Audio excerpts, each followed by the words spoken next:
Hello, everybody.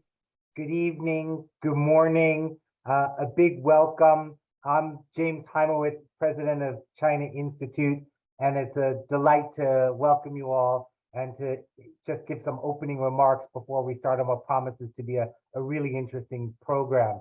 For those of you who don't know China Institute, we were founded in 1926 to help the world, sort of help America better understand China through its art, through its education, through its language, through its business practices. And for nearly 100 years, we've tried to help connect the people of America and the United States through these mediums. And I can't think of a more exciting, more cross-cultural kind of phenomenon than China Now. And we are this is, I guess, the 5th year that China Now has been connecting America and China through contemporary classic and traditional classic music in China and in the US. And we're in for a really interesting discussion around that program. And I know you didn't come to listen to me. I just wanted to come on to welcome everyone and to say a big thank you and to remind people that you can learn about China Institute and become a member online. We'll pass out that information as the meeting goes. But I wanted to take this opportunity to introduce Shenzhen Liao, who is the head of our School of Chinese Studies at China Institute and has been spearheading our efforts to work with China Now. So why don't I hand it over to you, Shenzhen, to introduce our distinguished speakers and have a little introduction to what we're in store for this evening. Thank you, James, for the introduction and opening remarks. And thanks for the audience for joining us online in this autumn evening or maybe morning somewhere in the world.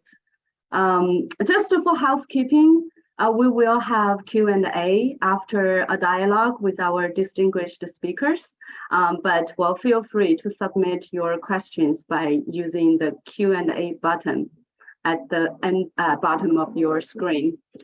Now, I'm honored to introduce Maestro Jindong Cai, director of the US-China Music Institute, co-director of Chinese Music Development Initiative, professor of music and arts at Bard College, and associate conductor of the Orchestra Now at Bard. Artistic director of music at China Institute, a partnership between China Institute and US-China Music Institute at Bard College since 2019. Jindong, thank you so much for your support and sharing your passion, your expertise on music, and bring dynamic music programs to China Institute. Glad to be here. Thank you. Thank you, Jindong. We also have Miss Xu Fangfang. Fangfang, can you please turn on your camera? Oh, I thought I did. Okay. Miss Xu is the daughter of legendary painter Xu Beihong, an accomplished pianist herself and the founding director of the music department at the Renmin University of China. Welcome, Ms. Xu. I hope your camera works. Camera working. It may be taking a little bit time. It's the button at the left lower corner of your screen. Usually. There's a camera.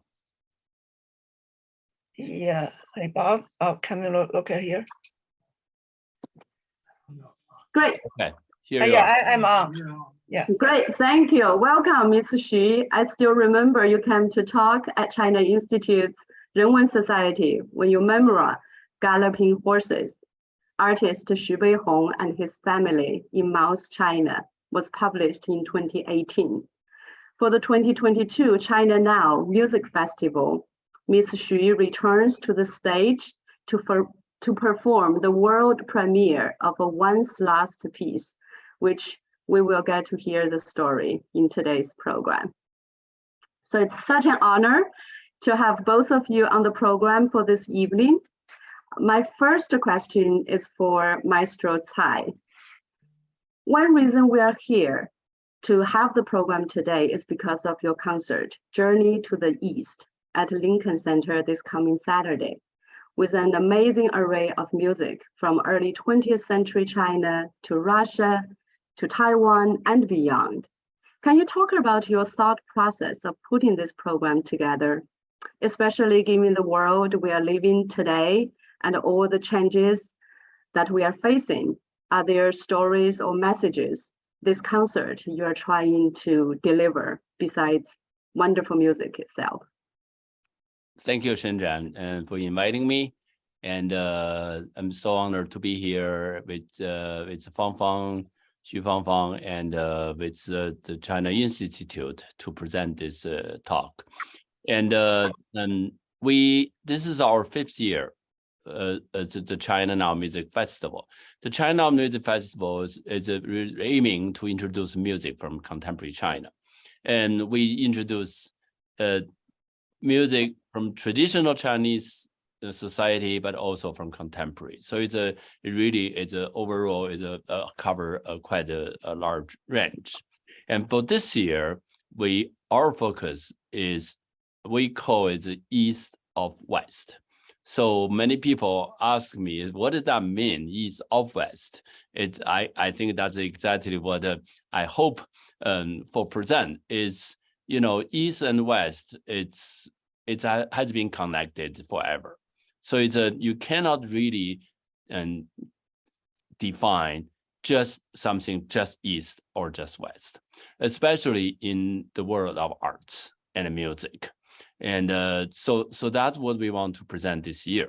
And we through our 3 programs, we introduce contemporary Chinese composers using symphony format to compose symphony, but it's based on Chinese elements. We also have a composer Hawaiia use Chinese traditional story, then fit into a Western opera sense, and then use Chinese instrument to be complement. And we presented the huapi, this painted skin, and opera. And the last concert we're going to do this Saturday in Tully Hall in Lincoln Center we call the Journey to the East. And the journey is an art journey. We want to portray 2 the most important artists in early 20th century, and bring the West and East together. One is a very famous Chinese painter, Xu Beihong. Another one is a rather very well-known composer, Russian composer, Alexander Tcherepnin. 我们中国叫齐尔品. So those 2 people, they both in the early 20th century, they try to bring a different part of art and to mix them together. And so it's really this is so fascinating and what their story. And Xu Beihong, and I think Xu Fangfang will introduce her father later on in this program. But what I think is significant is Xu Beihong went to France to study painting, then brought back to the new way of approaching Chinese painting. And so that's definitely, there's some Western influence, but also still based on Chinese painting. And so it's a Xu Beihong. From when I was little, I know the horses and also all different kind of painting. I remember the big oil painting too. So we want to present Xu Beihong. Another one is Alexander Tcherepnin. Alexander Tcherepnin was born in Russia. And then after the Russian Revolution in 1917, he went to move to a different place, but settled in Paris and came to America. So, but during early 1930s, and especially between 1934 to 1937, he had been to China and Japan for quite a few times. He really want to explore, the culture from China, but also try to combine the West and East elements together in music. And so those 2 artists, one is painter, one is musician, they are trying in early 20th century to mix West and East arts together. So I think they are pioneers, but also they, with their pioneer, it's the kind of inspiration, they brought up generations of young people. And for example, and Tcherepnin, he taught in the Shanghai 国立音专, which is the Shanghai Conservatory music in between 1934 to 1937. And that, you know, Shanghai Conservatory just created not too long, you know, it created in 1927. But during that time, he went to Shanghai to teach composition and specifically tell the composition students, for example, He Luting, Ding Shan, to tell them, you know, we teach you how Western music have been composed, but I want you learn just how technique. But when you compose, you have to use your own national elements into your music. That will make your music more valuable. And when he was in Shanghai, he supported piano piece composition. So the students of Shanghai Conservatory can compose piano piece with Chinese style. And then the two winners, the top two winners, one is He Luting, one is Ding Shan. So He Luting wrote this a piece called Buffalo Boys, the 牧童短笛. It became probably the most famous Chinese piano piece in China. You know, now it's a part of the education system. So not only he support the student to write Chinese style music, but also he helped the student to publish their work. So that's also, you can see he really devoted his time and energy to try to teaching the new generation of Chinese composers. So at the same time, he also composed with Chinese style. So for this concert, we're going to feature one of his early opera and using Chinese story to compose this chamber opera and Nymph and Farmer. You know, I translate to 仙女与农夫.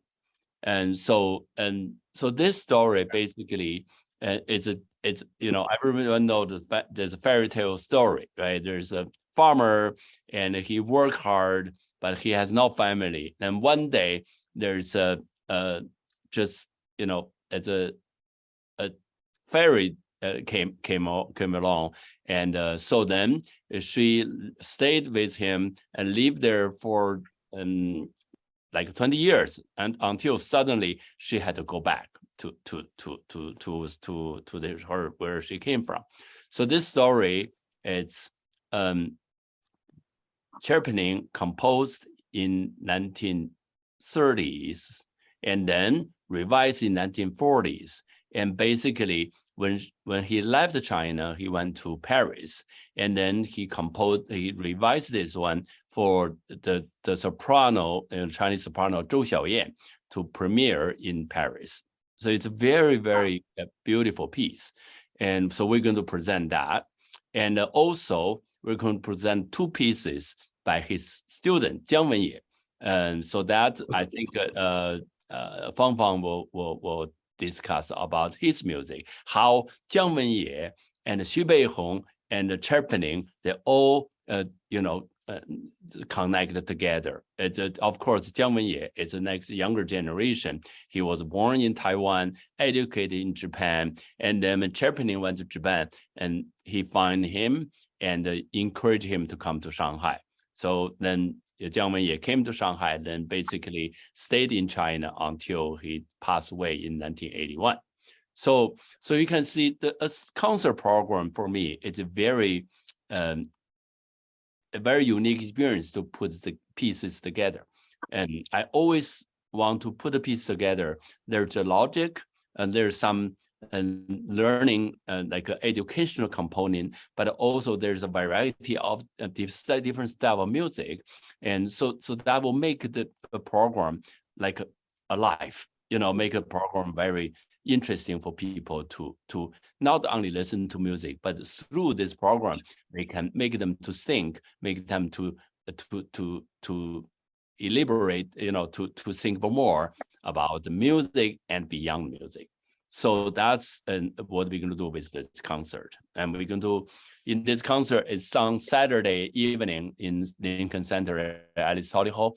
And we will have this New Asia Chamber Music Society Orchestra, which we have a 60 people orchestra. And then we perform 5 pieces. We start with Abing and this 二泉映月, Moon reflect on 二泉, and it's arranged for string orchestra by Wu Zuqiang. So that is, Fangfang said, is one of the most favorite piece of her parents. And then we're going to do a chamber opera by Tcherepnin. And in the second half, we'll devote all the pieces to Xu Beihong's painting. So it's what the program. And I'm really looking forward to the program. And I'm also very honored to have Xu Fangfang to play with us and, to present this very meaningful program to a New York audience. Well, thank you, Jindong, for your introduction. It's just amazing how, especially when you're talking about when you put this program together for the concert, the logic, the educational purpose, the styles, or are interrelated. Well, when I look at the program, it's really speaking to each other. And especially when you say that all their personal experiences also interrelate, and that makes it so much more meaningful. And talking about personal experience, I want to turn to Miss Xu Fangfang because, well, as we mentioned, there is one piece of the program that tells an amazing story related to your father, Xu Beihong, the greatest Chinese painting in early 20th century China, widely known as the father of modern Chinese painting. And well, many of us grown up knowing his iconic paintings of free-running horses. So it's so great that we have you today, who not only will perform the world premiere of this piece at the Journey to the East, but also to share with us tonight that amazing story. So would you talk more about the piece and the story behind it? Yes, thank you so much for inviting me, Ms. Liao. Well, Jindong just said this program is Journey to the East, represented by Alexander Tcherepnin and Xu Beihong in different artistic forms. Xu Beihong, of course, he sets a good example for integrating East and West. He started as a traditional Chinese painter. He learned traditional Chinese painting and literature from his father, who is a self-taught artist. And then he became, in 1990, he became one of the earliest Chinese art students to study in Europe. After gaining the knowledge during his 8-year study there, he successfully integrated Western painting methods and technique with traditional Chinese painting in order to develop Chinese painting. He also modernized China's art education system and mentored generations of Chinese artists. This piece I was going to perform on Saturday was composed by Jiang Wenye, based on 2 of Xu Beihong's paintings. You all know that Xu Beihong is well known for his dynamic ink brush paintings of galloping horses. But the third movement of this concerto, somehow, I'm not seeing the, can I share and still see this? You can do that, both, I guess. This concerto is based on 2 paintings by Xu Beihong. And we all know that Xu Beihong's paintings often express deeper meanings through his use of analogy, animal paintings, use of analogy in a subtle way, which achieves the richest expressions found in traditional Chinese painting. For example, this concerto was based on two paintings. They're both rooster paintings. We're talking about only the third movement of Xu Beihong color and ink paintings. I'm going to show you examples of that. This first painting is No, you're not sharing. Yeah, I'm not we can- sharing. Okay, sorry. I need to share. Okay, share. There is a button at the bottom that's share. And Yeah, then yeah, I did that. I did that. now Okay, it's here coming you up. Yeah. Okay. And can you also do the, if you can, the full screen? Yeah. Beautiful. Thank you. Okay. This first painting of the third movement is called Rooster Crowing in the Rain. It was painted on the eve of Sino-Japanese War in 1937. The fate of Chinese nation hung in balance. Xu Beihong painted the rooster standing on a tall rock, crowing against the wind and rain. This painting symbolizes the artist's expectation that the Chinese people would rise up against the Japanese invasion.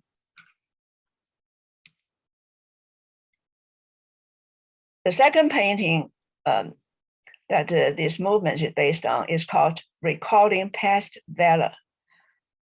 It was painted on January 28th to commemorate the 5-year anniversary of the January 28th incident when Chinese army fought Japanese invasion in Shanghai. Looking back upon the past, the artist expressed his strong emotions about this heroic national struggle. With his head held high, the rooster symbolizes the bravery and perseverance of the Chinese people. You can see yellow sunflowers taking much of the space in the painting. Those flowers support the optimism expressed here.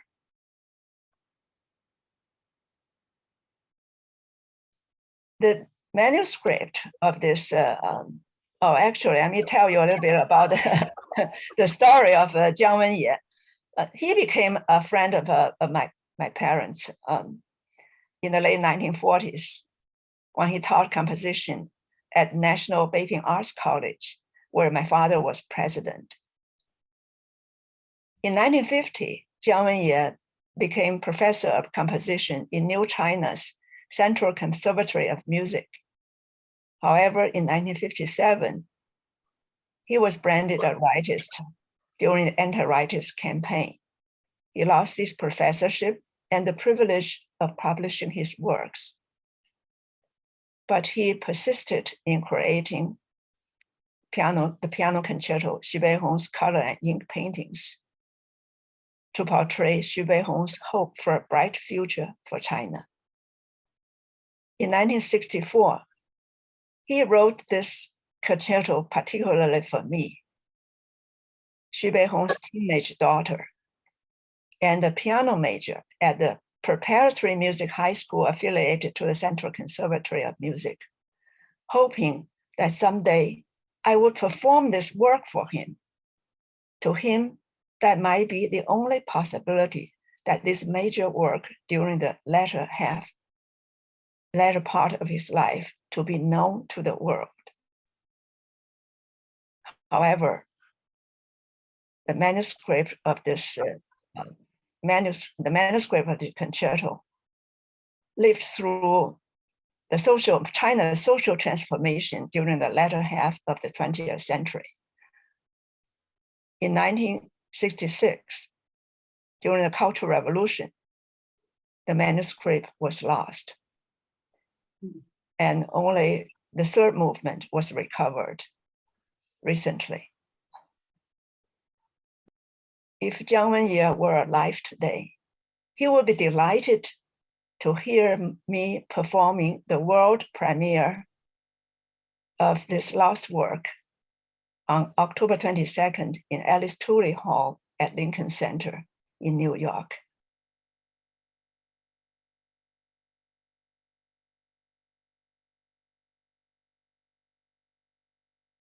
So I hope that everybody will enjoy this concerto. It's to me, it's really, it's how, first of all, a piece of work and combine art, painting, visual art, and music. So that's already quite fascinating. But also, we always, as a conductor, we always searching for some piece.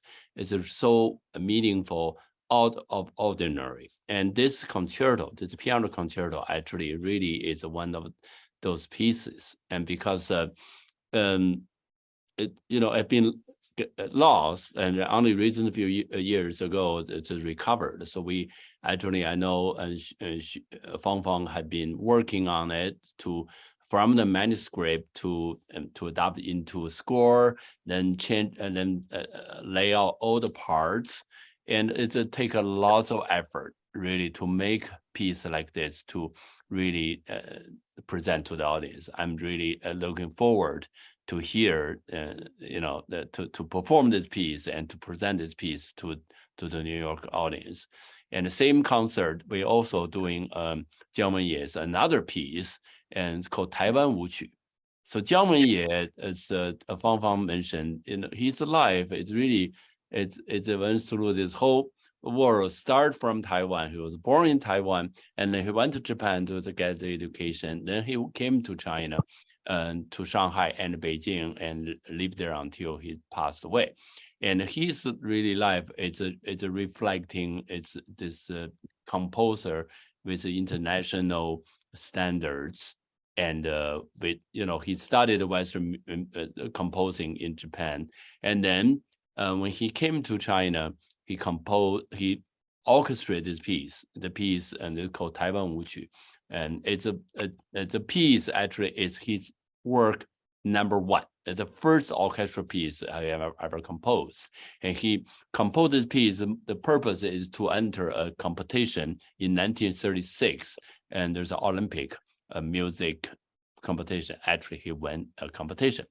So that's, we put 2 pieces of Jiang Wenye into this program. One is his earliest music piece. One is almost his latest piece. We will show the audience see how through those 40-something years at the composer's musical language, how they developed, and how something had changed and something had never changed. So it's very unique to have the opportunity to present two pieces by a composer. Well, thank you. Yeah, let me just say to a little more, yes, adding to what Jindong has just said. I felt that Jiang Wenye captured the essence of Xu Beihong's animal paintings. I talk about analogy that Xu Beihong used symbols, animals, to symbolize the spirit of the Chinese people in fighting the Japanese invasion. I felt that Jiang Wenye was able to capture that spirit, the animal spirit, very vividly in his musical language. You could identify the rain and the rooster calling throughout the piece, and you could always visualize the lively spirit expressed in the painting. And also you can almost visualize the roosters, their movements, the playfulness, the joyful spirit throughout the piece. I felt that was very unusual for a contemporary musician to achieve that. Yeah, the main theme you can hear ba ba bang, ba ba bang. It's keep going, going. It's definitely you can feel this is like it's a rooster is calling. Yeah, I also find it amazing how the music language, well, it's intertwined with the visual art. The language, well, even though the forms are quite different, but well, the energy, the emotions that is being expressed, that you can feel through from different forms. And especially, well, Jindong, when you mentioned that, well, you selected two pieces by Jiang Wenye. One is the earliest, and the other one, which Miss Xu will perform the first time of this third movement on Saturday. It's just one of his latest, the last pieces. And it's just imagine the kind of social environment, the changes that as a musician he has gone through, and how he would express himself through that kind of music language. I just cannot wait to Saturday concert to hear that myself. There's another piece, the last piece of the concert is a newly commissioned. The festival, we commissioned composer Huang Anlun, the composer Huang Anlun, to compose a piece just for this festival and dedicate to Xu Beihong. So Fangfang, do you want to talk about your experience with Huang Anlun? You know each other from from young, right? Yes. So Huang Anlun, we talked to him about writing a symphonic poem, and I sent him 6 images. Out of the 6, he was struck by 2, and which gave him inspiration. So here I can find that. Yeah, here's one. Sound of the Flute. This was created in 1926 during Xu Beihong's student years in Paris. The woman playing the flute expresses his reminiscence of his homeland, China. Yeah, I feel this painting is so fascinating. You can see the young lady actually only partially presented. The focus of this whole painting is this long Chinese flute, xiao, right? You call Chinese call xiao, and it's so it's just striking to me, to see what in this young lady's mind, what kind of song, what kind of music she is trying to play. So that's actually definitely very inspirational. I'm so happy Huang Anlun chose this as one of his inspiration for the new piece. Another one, of course, everyone knows Xu Beihong's horses. Yeah. This is one of the paintings that inspired him. This was painted in 1941 in Penang, Malaysia, during the anti-Japanese war in 1941. Xu Beihong expressed his sorrows and joys and his hope for a bright future for China through his horses and the inscriptions that he chose for his horse paintings. In this painting, he wrote, "I'm very concerned about the Second Battle of Changsha." So that was in 1941. Mm-hmm. This horse symbolizes a galloping horse galloping to victory. It is a spirit that Xu Beihong portrayed during the war, and his hope for China to win the war in the end through perseverance. So that's the symbol that I think Huang Anlun was struck by this also. Yeah. In the latter half of the symphonic poem, you could hear thousands of horses galloping, and the sound of their approaching hooves pushes the music to a powerful and splendid ending. That's right. Yeah, I really like that piece. There's you can feel, when I talked to Huang Anlun, I said, it would be really wonderful if you can we can invite you to write a piece based on Xu Beihong. Then next day, he called me back. He said, the whole night I cannot sleep. All Xu Beihong's painting, the image, and with the image, what kind of music, it started to just running in my brain. I cannot sleep. So he was so excited to write this piece. And, the piece is for large orchestra, including piccolo and the flute, 2 flutes, and also including 3 oboes with English horns, 3 clarinets with bass clarinet, and 4 French horns, and 3 trombones and tuba, and plus the percussion. So it's really and string sections. It's a very powerful piece, and we're so happy we're going to do the world premiere of this piece, and in this Saturday. That's wonderful to hear. Yeah, we can hear that. We can see that there are a lot of intersections or connections between both music and visual art. And this concert would be a wonderful example of that. I also have a question for both of you.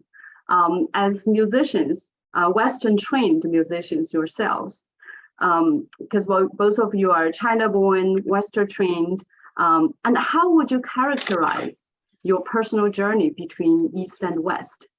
As well, this whole China Now music festival is really centered around East and West, or as Jindong mentioned, this concert itself is Journey to the East.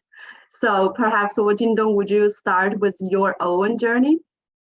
Yeah, my journey to the West, that start from listen to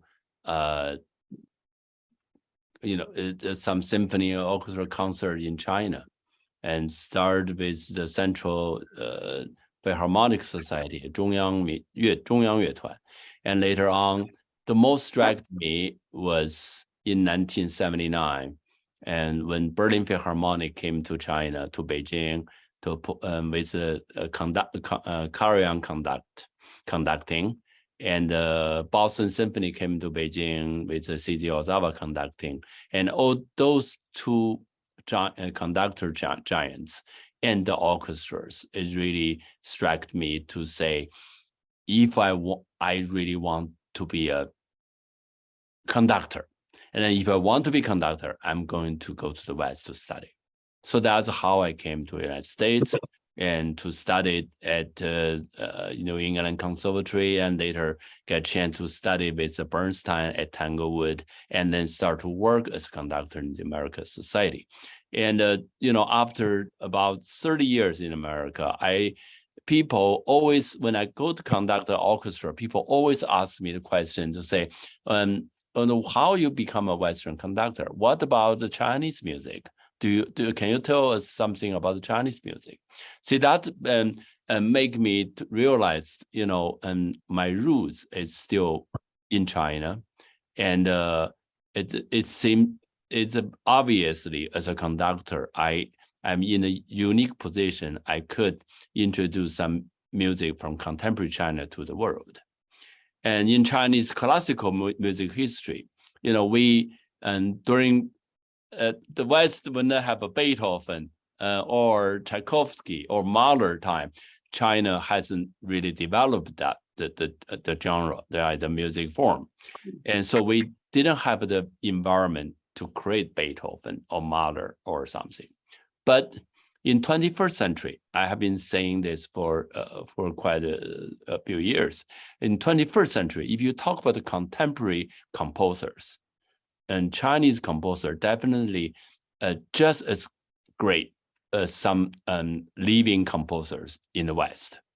And we know some the generation like me, like Tan Dun, Zhou Long, Chen Yi, Bresson, Ye Xiaogang, and Guo Wenjing, all those composers, they are, their music is really, it's a really great, and people love it. Not only Chinese people in China like them, but also their music has been really loved by everywhere. Like this festival, we did piece by Guo Wenjing, we did piece by Ye Xiaogang, and now we're doing piece by Huang Anlun, and so on.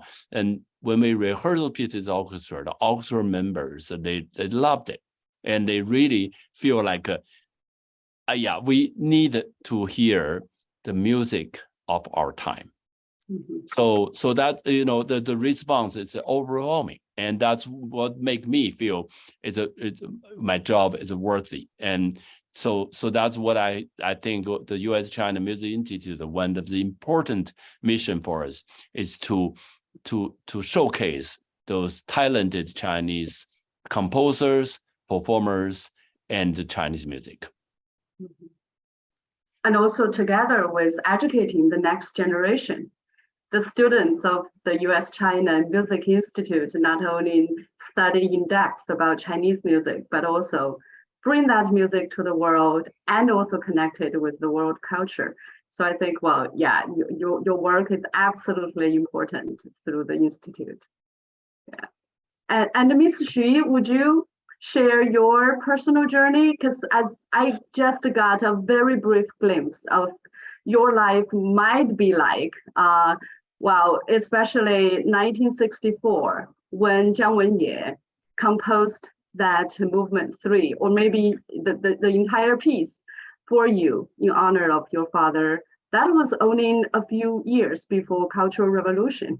Yes. So yeah, so that itself, it has a lot of layers to unfold. Yes. I started learning music, started learning the piano at age 5. And at age 9, I entered the preparatory music elementary school affiliated to the Central Conservatory of Music.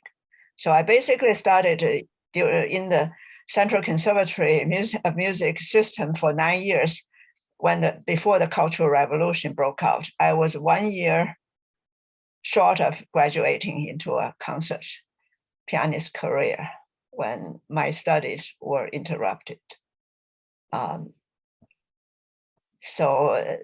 And then it picked up later on. I was sent down to the countryside like many young artists and musicians in the 1970s. So, but before that, I worked for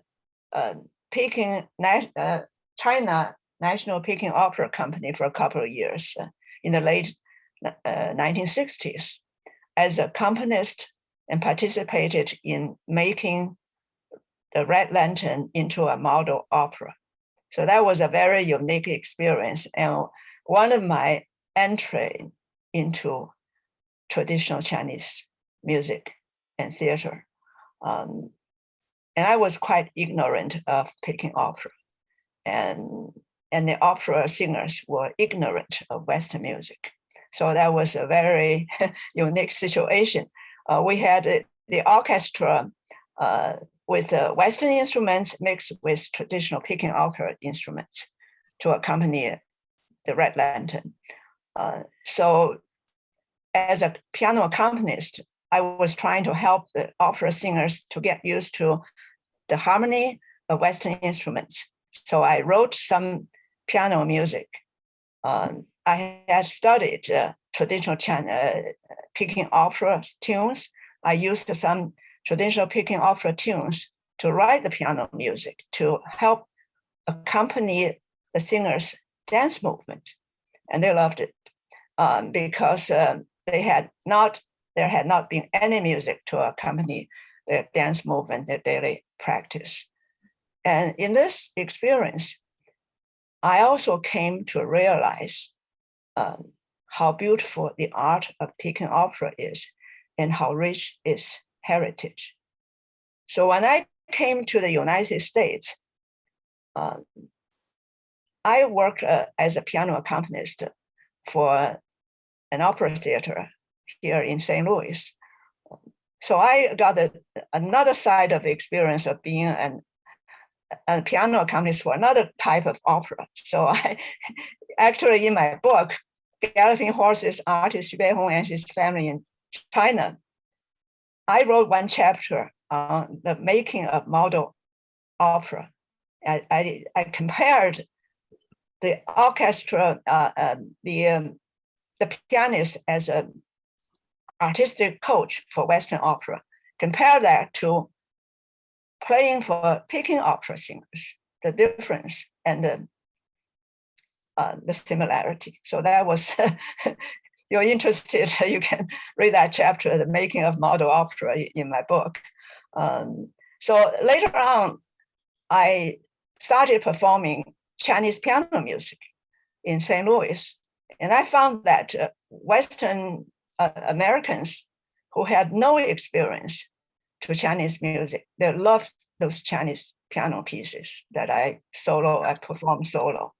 And recently, I just made a recording, made a CD with this third movement of the piano concerto, Xu Beihong's color and ink paintings in St. Louis, and also selected piano music, Chinese piano music.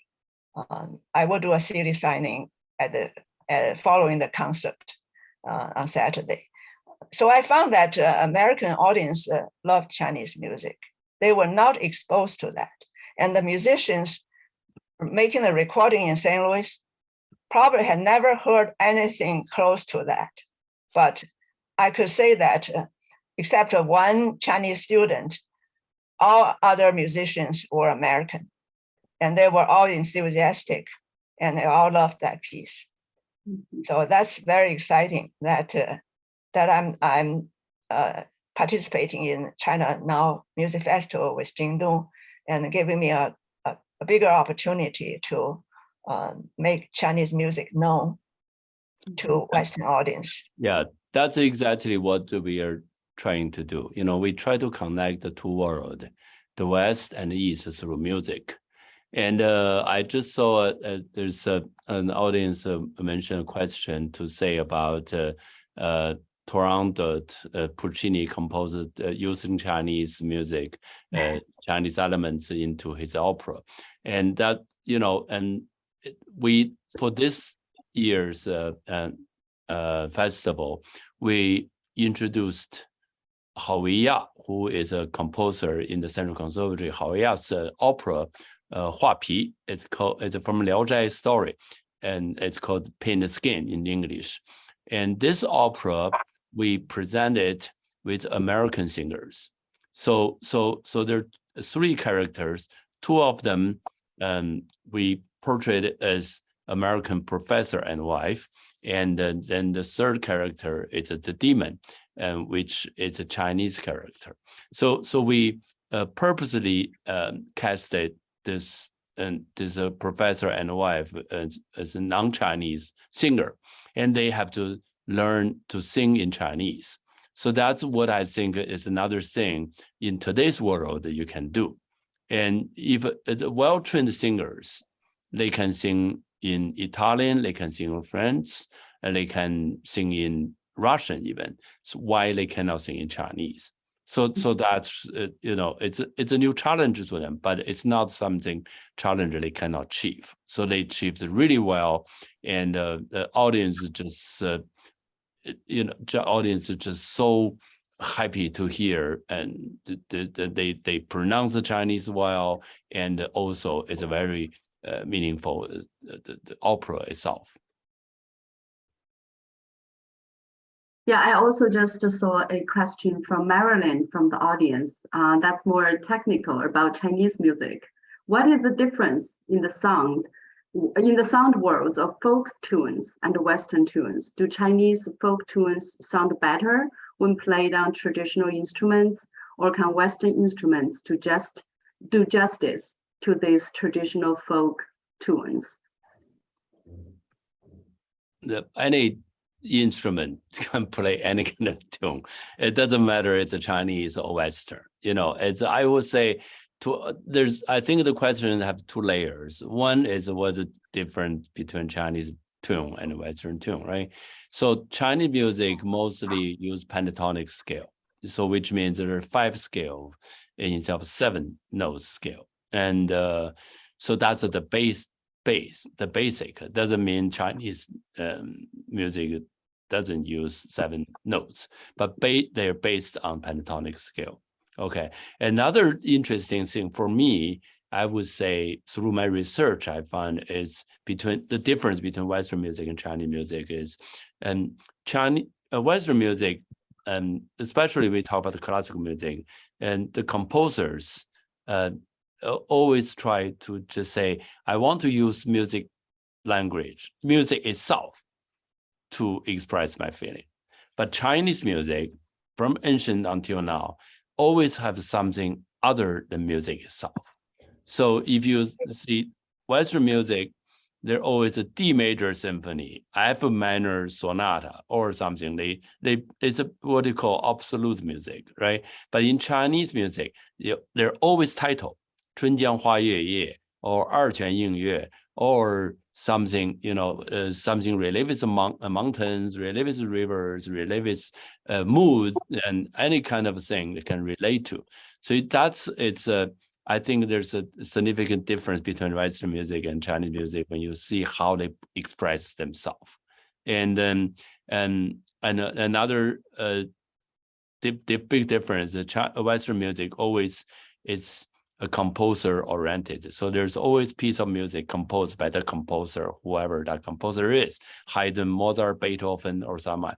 But Chinese traditional music performers are more important. Lots of those pieces, including I mentioned the 春江花月夜 or something, and you don't even know who is the composer. And so generation by generation, really, it's by the performers. They set up the style, and they made different performers and performing different style, and then that become known. So that's, I would say, a couple of differences between Western music and Chinese music. But in terms of instruments, any music, as music, as good as the music, people will love it, because music is, we call the international language. You don't really need a translation, and you can feel it, and you can feel it if it can move you. Yeah. It just reminds me of, well, just as your China Now music festival, with all the different instruments and genres of music coming together. And by the way, my colleague Jen Qin behind the scene has posted the link to Journey to the East, the concert information. Well, you will have a 30% discount to the concert by using the code there. I have one more question for Jindong and also for Ms. Xu. This is brought up by an audience that has to do with the prospects for international cross-cultural exchanges. In our case, is specifically on music in the future. Jindong, you've been conducting this China Now festival. It's the 5th year. And well, this festival really brings the international cross-culturally, the music together. So what do you see the future of this festival? As well, you have been observing some of the changes or the trends. And of course, well, Fangfang, you are part of this festival, especially for this year. So I would love to hear both of your thoughts on this. Yeah, the festival, I feel, and in the past couple of years, it become even more meaningful and important, especially when you see political struggles or political task, right? It's in face of it. And also, for example, between China and America, there's a political and economic confrontations. And then in that kind of situation, arts and music, it become ever more important to connect people. And we can talk about history, even then in the Cold War area and between Soviet Union and America, the only connection they have is through music and arts. And everyone remember when von Kleban won the Tchaikovsky piano competition. in the 1960s, and it's just a surprise to everyone, and people loved it. And Russian people, Soviet Union people in Soviet Union, they love Kleban. And when Kleban came back to America, he even like a parade in the Fifth Avenue in New York City to welcome him back. And you can see how music take an important role. And then late 1960s, Leonard Bernstein, the famous conductor, I used to study with him, and he took a New York Philharmonic to Moscow, and he performed in Moscow in Soviet Union, that time. And after the performance, Shostakovich himself stand up the first one to say, yeah, this is the way I want to be performed, my music be performed. You can see how important those music can connect people. In China's situation too, in 1973, and China's still in the mid of the Cultural Revolution, right? But when Premier Zhou Enlai and Kissinger, they started to connecting, then they invited Philadelphia Orchestra to visit China. And so is a historical visit, made not only musicians in China, but many people to feel finally, we can hear Beethoven again. And so those the connections and those historical events definitely is so significant, and only music can take that kind of role and to come meet people. So I would say when people feel a little bit pessimistic about the relationship between China and America, I always tell people we should be more optimistic. And through those past 20, 30, 40 years, think about it. How many Chinese musicians came to the West to study and in the conservatories and to become professional musicians? And many of those went back to China, and many of those stayed in the West. All those people will continue to pursue the connection between the two countries through music. And also, so many American orchestras, American musicians, they went to China in the same way. So those, I think, music will continue to take a very important role in this cultural exchange. So, for me, I am American. I have my home in America, but I came from China. So I hope in my professional career, I can do more to promote the music from China and the music from America to China. Indeed. And Ms. Xu, do you have some thoughts to add? Yes, I agree with Mr. Cai. Actually, in 1973, I was in Beijing helping. I participated in writing descriptions of Philadelphia Orchestra's repertoire to be presented to top leaders for review. And we received Philadelphia Orchestra in our Central Philharmonic Orchestra's rehearsal hall. I remember how exciting it was. It was like a bright light shining through the dark sky. Yeah. For us musicians, you finally heard the top ranked orchestras in the world to perform the classical music that we loved so much. So that experience was very, very exciting for me, a young musician at the time, and for a lot of the players also. I remember my friends in the orchestra, they just they were amazed of the virtuoso of the Philadelphia orchestras, their accomplishment, and they exchange music instruments just like musicians in a regular rehearsal break. They talk in English. Many of our orchestra players could speak English, so people would they exchange so freely, while the political situation was still not so free yet. Actually, at that time, it was not allowed to speak English to foreigners freely in China. But on those special occasions, we had a special opportunity. I wish this could open more in the future, and it did. And I was able to come to the US to study, and the American musicians came to China. Many professors came to teach, and we held master classes when I was the director of the music school in Renmin University.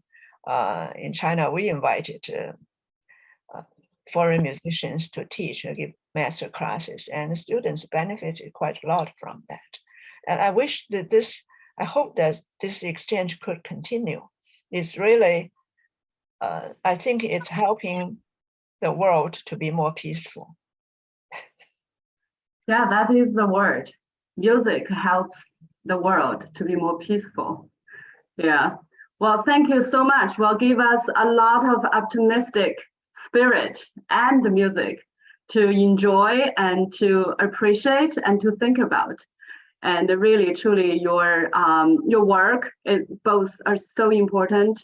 And we look forward, to the concert this coming Saturday as well. Thank you so much. And thanks to the audience. Well, we are just passing 8 o'clock. I wish you a wonderful evening. My colleague also posted some upcoming musical event at China Institute on November 3rd.